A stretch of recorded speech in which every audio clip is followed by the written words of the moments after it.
beautifully sunny Monday here in Edinburgh. And Monday means it's Religious Studies Project podcast time. I'm David Robertson. And I'm Christopher Cotter, and we are brought to you in association with the British Association for the Study of Religions and the North American Association for the Study of Religion. This week it's Aled Thomas again. Indeed, and this is actually this week we were kind of brought in association with ISKCON as well, who funded us to come and record a couple of interviews at their conference marking their 50th anniversary. ISKCON, if you don't know, is the International Society for Krishna Consciousness, perhaps better known as the Hare Krishnas. This week we've got two podcasts. The first one today is with Kim Knott, our good friend, and it's describing the history of the movement in Britain in the past 50 years, one of the most significant and important new religious movements in the country and possibly in the world. So I'm going to pass over to Aled and Kim. Welcome to the Religious Studies Project. I am at the ISKCON 50 conference celebrating the 50th anniversary of the Hare Krishna movement. I'm Aled Thomas from the Open University, a PhD candidate, and I am joined by Professor Kim Knott from Lancaster University. And today we're going to be discussing a brief overview of ISKCON in modern Britain from its arrival in Britain to the present day. Hi, Kim. Hello. Glad to be here. Wonderful. What was the first major event for ISKCON in the UK? As in, when did ISKCON first arrive in the UK, and what was its main purpose at the time? Okay, well, ISKCON was first established in the United States in 1966. That's 1 year after the arrival of A.C. Bhaktivedanta Swami, who was a Swami who made that difficult journey from India to the United States in 1965, put down roots in the United States, gathered together a group of young followers in that first year or two. And ISKCON, the International Society for Krishna Consciousness, which is what ISKCON stands for, that it was founded in 1966. In the following year, Bhaktivedanta Swami, and if I may switch between calling him Bhaktivedanta Swami and Prabhupada, he's also known particularly by the devotees by that name. He asked some of his devotees to start temples in other parts of the United States, and particularly on the west coast of America. And then it was, I think it was towards the end of 1967, that he then selected three couples who'd had particular success in establishing ISKCON in the western part of the United States. He asked them to come to London. So they arrived in London later that year in 67. And it was then it was about how could they establish themselves, because you can imagine setting up a new religious movement, very Indian, culturally very Indian, not really something that the British public would have been used to. So trying to get a foothold here in Britain, just as it was difficult in the States as well, that was quite a challenge. So the key things that they did when they first arrived, they had in their mind to follow ISKCON's teachings, which really have their roots in a much earlier period of Indian religious history, to follow ISKCON's teachings, to chant the names of Krishna in every town and village. And so they wanted to chant the names of Krishna in London. And they had in their mind, very idealistically, I think, that they'd get the Beatles to help them. Amazingly enough, they succeeded. This is one of the two things that they did was to, in order to chant the names of Krishna in every town and village, they engaged the Beatles in that process. And they did that by going down to Apple Studios repeatedly and eventually meeting up with George Harrison, who then facilitated for them to make a single of the Hare Krishna Maha Mantra, as it's called. That's extremely well-known mantra, Hare Krishna, Hare Ram, and so on. They made a single It was shown on Top of the Pops. It went to number 1 in the top 20. On the first day alone, it sold 70,000 copies. So that was one of the very first things they did, and it was just amazing success in reaching out through popular culture to a very wide audience. And the other key thing they did in that first year was to start a temple. So making a space for Krishna was another key element in Prabhupada's goals for his movement. Making a home for Krishna in, whether it's in New York or the West Coast or in the UK or in any of the other countries that ISKCON was to expand into. And so the first temple was in Bury Place in London, I think the devotees had just occupied some warehouse space in Covent Garden before that. But they got this temple, and with the help of a London Hindu society, they got some deities for the temple, and Prabhupada came over from the United States to install them. And so the temple was officially opened in December of 1969, this was. So within a very short time, between beginning of 1968 and the end of 1969, the devotees had come over from the States, and they'd really established ISKCON in these two major ways. You mentioned the phenomenal success of the single that they released, especially compared to sales of modern music these days. I was wondering, the single was clearly very well received, but how well received was ISKCON in Britain at the time? Were there any challenges for them in establishing themselves, or were they generally well accepted amongst the British public? And also, in the opposite sense, how did ISKCON feel about Britain? And were they very much reclusive or quite open? Okay, so how were they received by the British public? I would say with bemusement, probably, to some extent.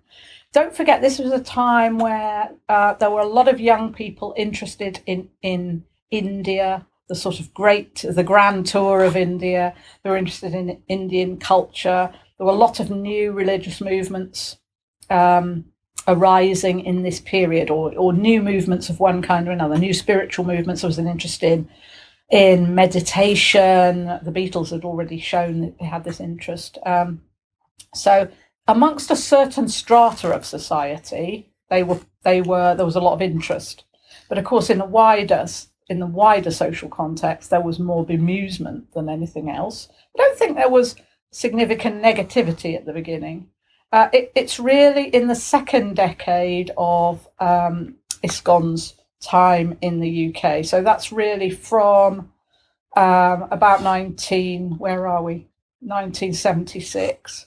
So in the 70s and early part of the 80s, you do see more negativity. And that was because once ISKCON starts to try to engage directly with the wider public on the streets, it's about raising money, getting donations, giving books. So, to some extent, there's people were engaged in that process, but the media start to ask questions about, coercing the public, how are they getting their money, all those kind of questions which inevitably arise around these kind of things. Also, in that same period, in the 1970s, you have the earliest days of an organised anti-cult movement. So FAIR, which is, I don't know if I can remember the acronym, Family, Action and Information and Rescue, something like that. That was established in 1976 to really challenge, provide information on, help ex-members of movements like the Unification Church, the Church of Scientology, ISKCON, and so on. So in that period, there was quite a lot of negativity, partly from the sort of evangelical wing of the churches, but also from this parents' organisation. So yes, it certainly wasn't all sweetness and light with the general public in that time. And and ISKCON also had its own difficulties in that period too, because in 1977, the founder, Bhaktivedanta Swami, he passed away. And then you're into what you often get with a newish religious movement when it comes to the issue of succession. You have challenges about who should succeed, how they should succeed, what should happen next. Are those gurus who take over legitimate? Are they following in the way of Prabhupada and so on? So you've got those internal problems, as well as, yes, a little bit of external negativity. And sociologists, Roy Wallace, for example, wrote about ISKCON. He called it a world-rejecting movement. He saw it as an insular movement in that period. And James Beckford also writes about it as a movement of refuge, insular, its mode of insertion in society, not really very outward-looking. So, yeah, that was a phase which actually didn't really last that long, I think, in ISKCON's history. But it was... perhaps a more closed, inward-looking phase than some later ones. It's an interesting contrast to when they try to get the Beatles to help them for promotion. Yeah, very true. The idea of using celebrities as modern saints, ISKCON definitely tapped into that with the work with George Harrison. And I know recently that Russell Brand has been associated with the Hare Krishna movement through his drug addiction and overcoming that and so forth.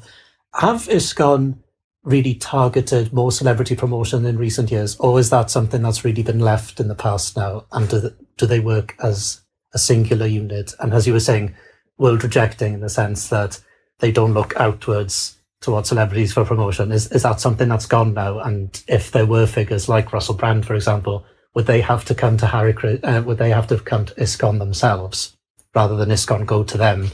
Yeah, I think the days of going out to celebrities is probably gone. But, there were a lot of other celebrities who came, who had contact with Hare Krishna in the period between the Beatles and Russell Brand, Annie Lennox, Hayley Mills. So not just singers. And obviously Russell Brand. I don't think we'd call him a singer, would we? But I think these days of course, they're very welcoming they're still very welcoming if somebody goes, whether they're a well-known person or not, really, especially to helping people out with the kind of presenting issues that Russell Brand would have had. But I don't think there's that sort of courting of celebrities that there once might have been. But the absence of that is not in itself a sign of them being world rejecting, because the other major thing that's happened right from the earliest days, and I mentioned it right at the beginning, is that relationship with the Indian Hindu community. So right at the beginning, you've got that London Hindu Society who bought the deities for the first London temple, and that relationship builds and develops all the way through ISKCON UK's history. So particularly in the third decade of their development. The third decade was really marked by what we call the campaign to save Bhaktivedanta Manor. So Bhaktivedanta Manor was the temple given, it was the house given by George Harrison to ISKCON in 1973. It was, everything was fine and dandy for a good few years, but the pressures built up, tensions built up with with people in the local village and with the local council, because Bhaktivedanta Manor became very, very important as, if you like, a site of pilgrimage, somewhere where Hindus from all over Britain went at times of festivals and so on. And so there was high pressure on the streets of the village and the surrounding area at those busy peak periods.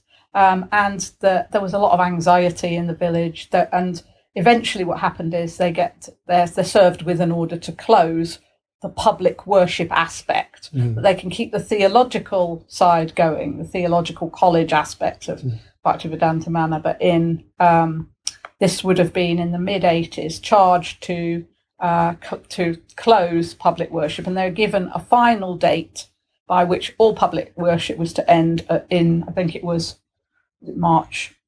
sometime in March 1994.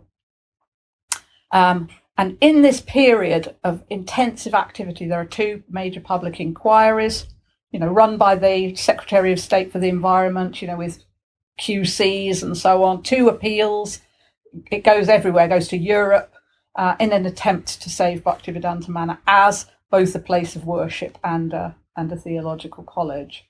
And in the end, it's successful, but it's principally successful because of the incredible public support gained from the Indian Hindu community, such that on one day when the enforcement notice was to be served, 70,000 people en masse in, have I got that right?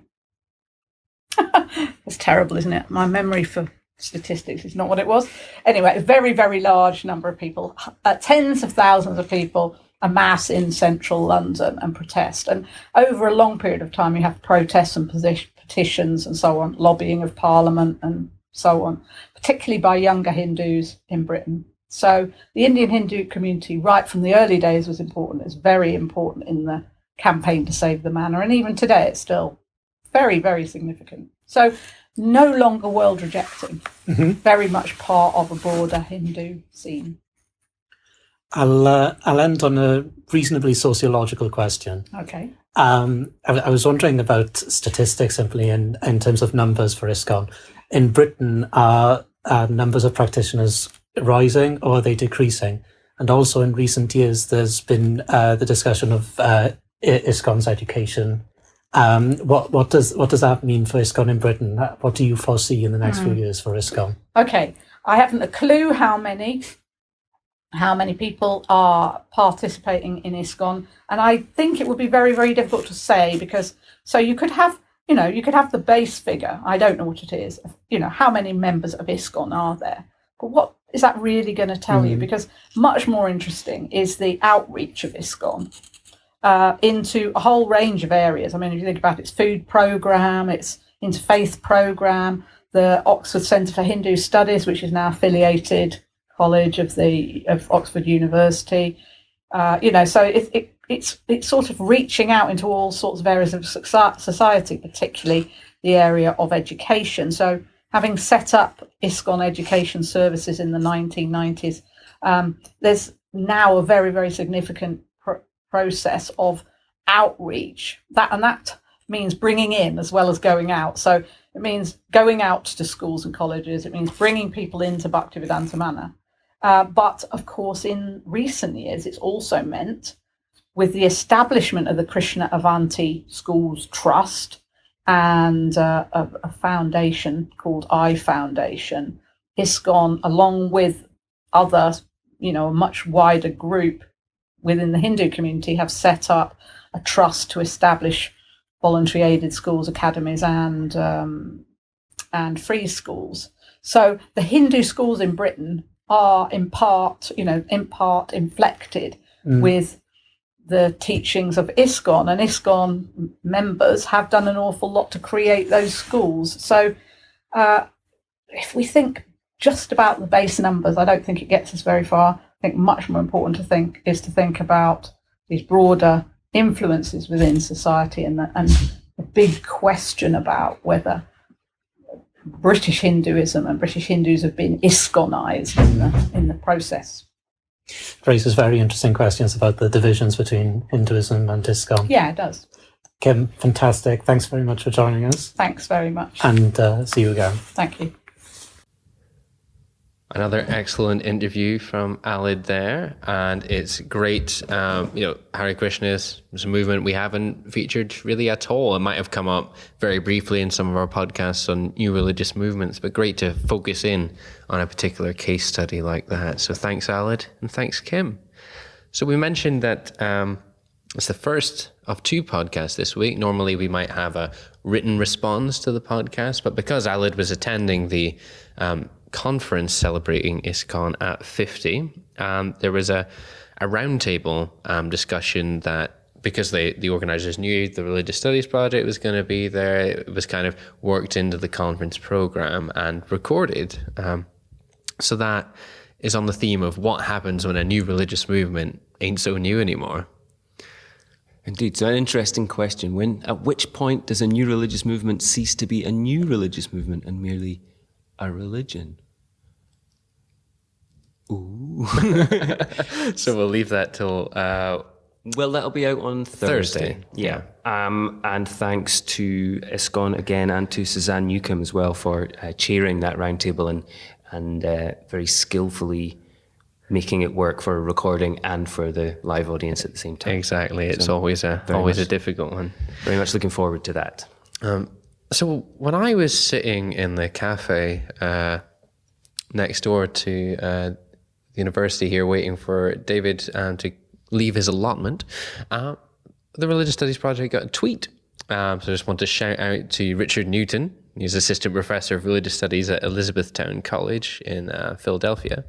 He said, and I quote, "I loved the at Project RS episode on UFOs, conspiracy theories and religion. It's a good entry into religious studies."